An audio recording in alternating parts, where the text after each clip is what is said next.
Now, in the first section of our lecture, we will talk about mainly the causes of otalgia.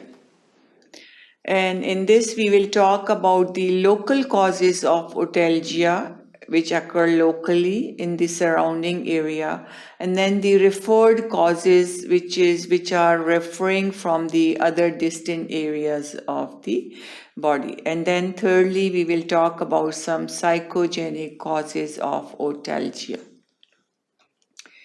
So first of all, what otalgia is. Auto is for the ear. Algia is wherever there is a word algia, it's pain.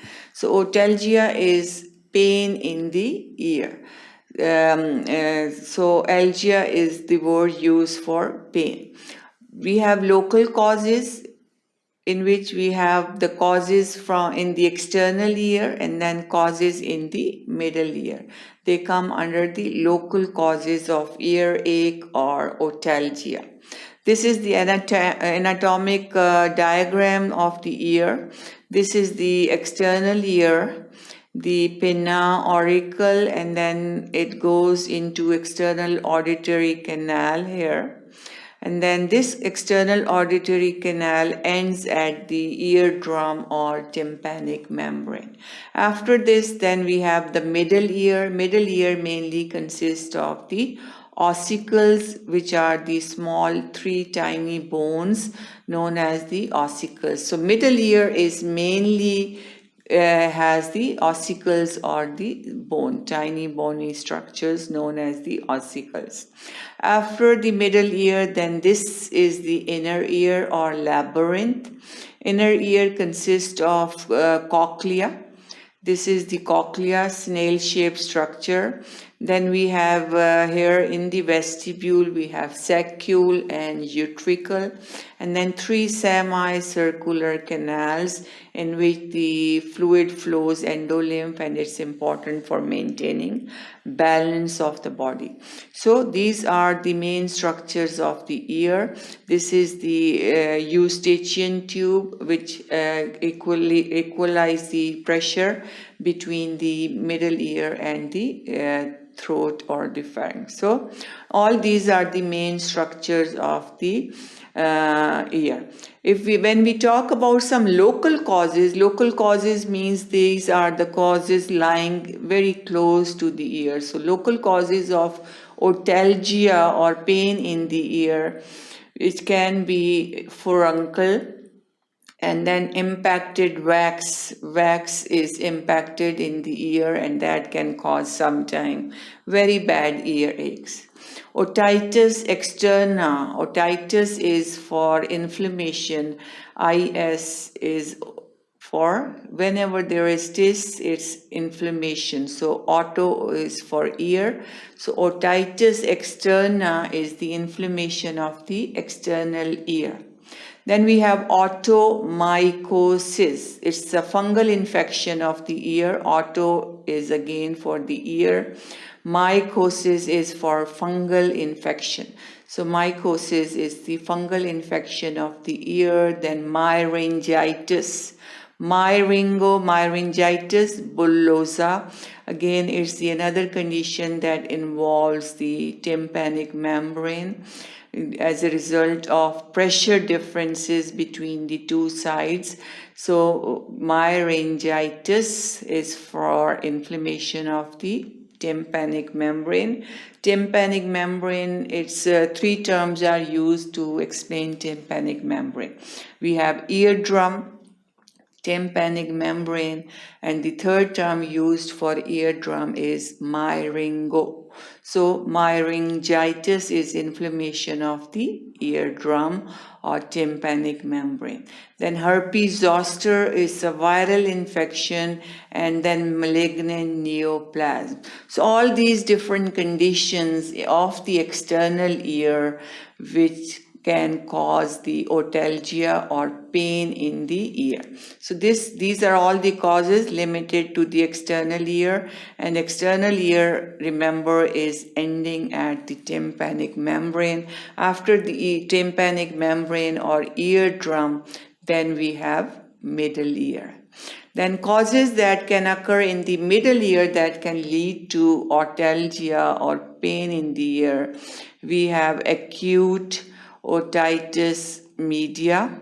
Now, before we see, this term externa is used for external ear. Now it's media. Media is for the middle ear. So acute otitis media. Otitis media is infection of the middle ear, inflammation of the middle ear. Any eustachian tube obstruction, this is the eustachian tube that equalizes the pressure between the middle ear and the pharynx or throat. So when this is blocked at some point, that can cause really bad earache. If you ever experience the pain in the ear during flight, that's because of the obstruction or blockage of the eustachian tube that can cause really bad earache or otalgia. Then mastoiditis. Mastoid is the bone here on the back of the ear. When you feel this bone, this is the mastoid bone. Any infection or inflammation of the mastoid bone, known as mastoiditis, can cause pain in the ear. Any extradural abscess. Extradural abscess, our brain and spinal cord is covered by the layers or meninges. These meninges are pia mater, arachnoid matter, and dura mater. So any abscess or formation of pus around the dura mater, that's known as the extradural abscess or outside the dura abscess. Then we have arrow-otitis media. Arrow-otitis media is due to pressure changes in the middle ear, and then carcinoma of the middle ear. So all these are the local causes that can cause pain in the ear, and these are limited to external ear and then the middle ear. So a lot of local causes can cause otalgia or pain in the ear. Then referred causes. These are the causes of otalgia which are not local, they are coming referred from the other areas, and usually these referred pains are due to involvement of the nerves. We see cranial nerves involvement, then involvement of the spinal nerves can cause these referred pain and cause otalgia. Here if we see the fifth cranial nerve is involved here, this is the fifth cranial nerve. Then we have a 10th cranial nerve involved, then C2 and C3. C is for cervical. So we have pain in the neck is very commonly referred to the ear. So they are all the referred pains to the ear. So anything that cause involvement of the nerves, especially cranial nerve 5 here, and then cranial nerve 10, and then the nerves, because of the compression of the cervical vertebra, these cervical nerves can cause pain in the ear and otalgia, and spinal nerves also. Spinal nerves, they run between the vertebrae, one on each side, and involvement of these spinal nerves can also cause otalgia.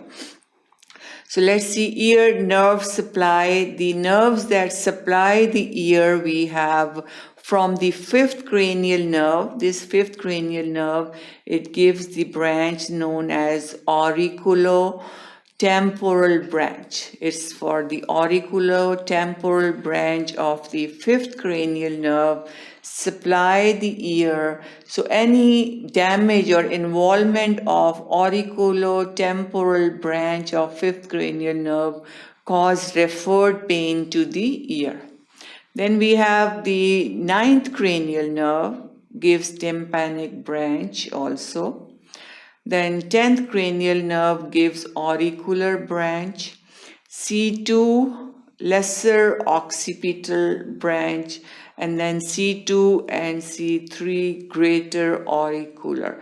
So all these are the nerves that supply the ear, and any involvement of these nerves due to any injury, any growth, any infections can cause referred pain to the ear.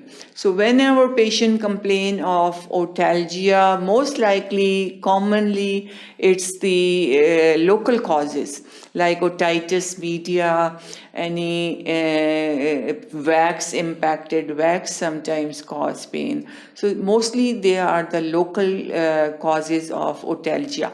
But if no local cause is found and then patients still complain of pain in the ear, then it's mostly due to involvement of these nerves, and pain is most likely referred pain, and it should be ruled out. So here all these are the ultimately causing pain in the ear because of the branches given by cranial nerve 5, which gives auricular temporal branch. Cranial nerve 9 gives tympanic branch, auricular branch, and lesser occipital and greater auricular branches, which ultimately affect the ear and cause pain in the ear. These are from the mandible, from the tongue, from the tooth. Toothaches are very commonly referred to the ear. So a lot of times patients who complain of pain in the tooth will also complain pain in the ear. Similarly, mandibular pain, pain in the temporomandibular joint, this cause pain in the ear. And whenever there is involvement of the oral cavity, like sore throat, cold, all these are referred to the ear. So now we know that why all these cause pain in the ear, because these are the areas supplied by the fifth cranial nerve, and whenever these are involved, it causes referred pain in the ear. Similarly, cranial nerve 10th, again oral cavity, then palate, mouth, or pharynx, all these are supplied by the 10th cranial nerve, esophagus, vocal cord, larynx. So again, all these are affected in conditions like common cold also, that cause soreness of the voice, that cause different abnormalities of the throat. All these can be referred to the ear. So now we know local causes of earache or otalgia, and we talked about referred causes of earache or otalgia. So it can be local, it can be referred causes. And then finally the psychogenic causes are also there. Important is otalgia is a symptom. At this point we already discussed it so many times, but symptom is what patient tells the doctor, and doctor cannot see it. Signs are what doctor can examine and see. So symptom, if patient tells I have pain in the ear, doctor has to trust the patient, because there is no way they can see that pain. If they say I have pain in the ear, really bad, severe, mild, moderate, this is the symptom. So otalgia is a symptom of so many different causes, and then essential to find its cause before specific treatment can be instituted. So it's important that the underlying cause of earache or otalgia should be diagnosed before the treatment started. It can be, as I mentioned, mostly the local causes, but it can be referred pain from the throat, from the mastoid, from the other, all the areas supplied by cranial nerve 5, 9, 10, C2, C3, and also spinal nerves. All the branches that leads to the ear and then give nerve supply to the ear, any one of them which is affected can cause referred pain. So important that the diagnosis should be made before the treatment started. So that was all about the otalgia and different causes of otalgia, local, referred, and psychogenic. Thank you for watching sqadia.com.